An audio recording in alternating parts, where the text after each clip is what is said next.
Assalamualaikum warahmatullahi wabarakatuh, sahabat curhatizen. Oke, pada kesempatan kali ini kita sedang dihadapkan dengan curahan dari hati masyarakat, yaitu terjadi ini ya, semacam penyegelan ya. Ini lagi heboh-hebohnya di daerah Cirebon ya, dan rumah makan istilahnya harus berlisensi. Nah, ini kita nanti akan simak dulu beritanya seperti apa. Kemudian kita akan saya sudah kumpulkan ada aturan-aturan yang bisa atau enggak dipakai kok dia mengambil langkah seperti itu. Secara hukumnya seperti apa untuk menerbitkan lisensi ini, dan upaya apa yang sudah dilakukan oleh Indonesia. Indonesia sudah pernah melakukan untuk langkah-langkah itu, tapi ini adalah dari masyarakat ya, dari ormas bahkan ya. Oke, kita simak beritanya seperti ini.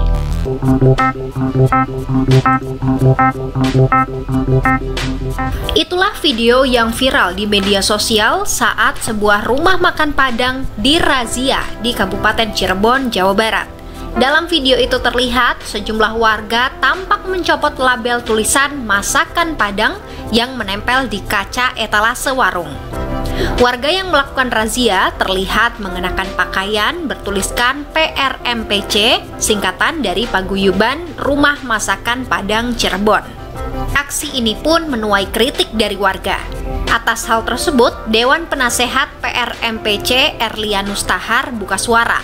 Erlianus menjelaskan kalau aksi Paguyuban Rumah Masakan Padang Cirebon atau PRMPC ini bukan bermaksud untuk merazia rumah makan Padang karena pemiliknya bukan orang bersuku Minang. Kami PRMPC tidak pernah bermaksud untuk merazia rumah makan Padang, apalagi dengan tambah keterangan merazia rumah makan Padang yang pemiliknya bukan orang Minang. Kami bukan menertibkan orang, bukan bicara soal etnis, pemiliknya Minang atau non-Minang. Pria yang akrab disapa Yunus ini menjelaskan aksi tersebut merupakan upaya organisasi PRMPC untuk mengklarifikasi terkait tulisan promo atau bandrol Rp10.000 di warung masakan itu. Terkait pencopotan tulisan masakan Padang, Erlianus mengaku pihak Paguyuban sudah ada komunikasi dengan sang pemilik rumah makan.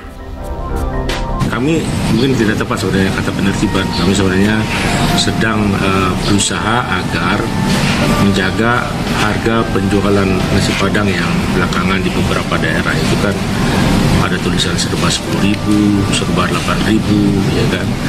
Nah, itu menjadi keresahan kami yang pedagang makan tradisional Padang ya, makan Padang tradisional itu merasa bahwa harga-harga tersebut merusak omset penjualan ya kan. Kemudian juga dengan harga seperti itu ya, kami tidak bisa berusaha dengan baik ya, angka tersebut sangat rendah ya, untuk penjualannya gitu. Erlianus pun meminta maaf jika ada warga yang salah paham terkait narasi video viral tersebut.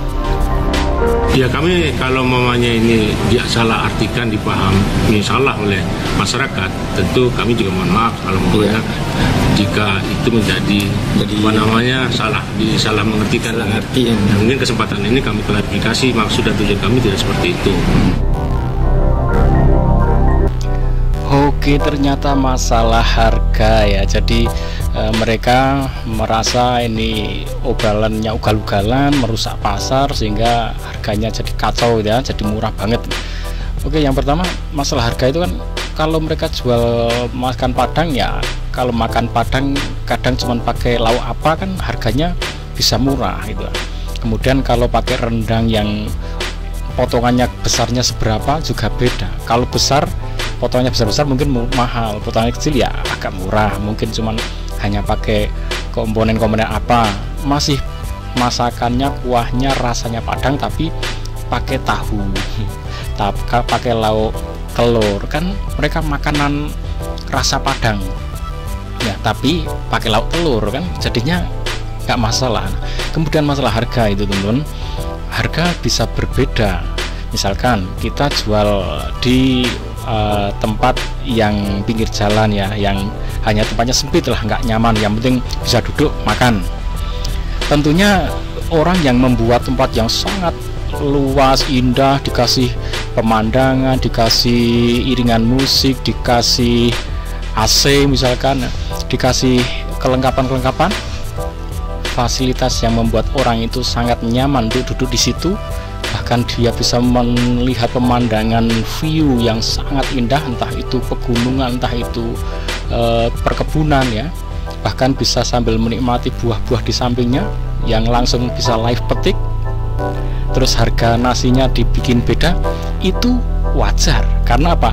Orang itu punya effort yang sangat keras untuk menciptakan keindahan suasana nyaman bagi para pengunjungnya gitu. Jadi tidak hanya sekedar makanannya, tapi sudah suasana.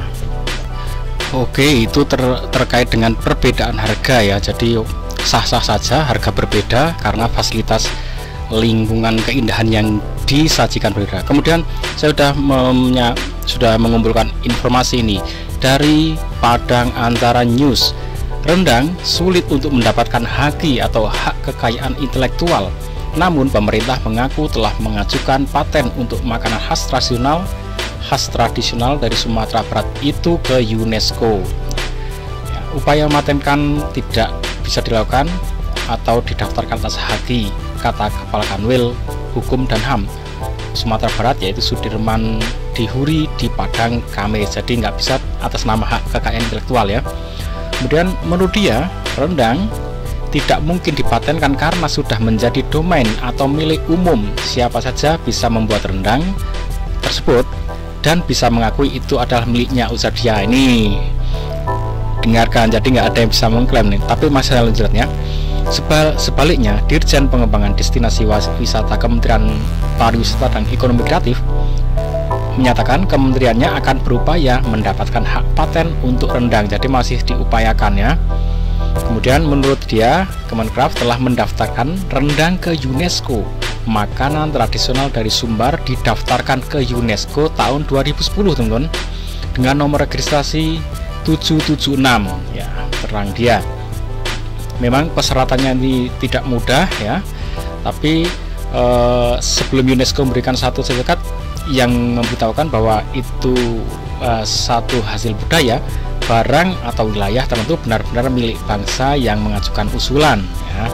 Kemudian dia menambahkan pengakuan UNESCO dapat mengangkat pamor negara. Kalau ada yang berani ngaku sebagai pemilik warisan budaya yang telah diterapkan di UNESCO, maka negara yang bersangkutan bisa dituntut, kata. Ini negara aja kalau menuntut bisa dituntut kalau mengaku-aku. Lah ini kalau ini yang mengusulkan kementerian, maka siapa coba yang paling berhak atas hak paten ini?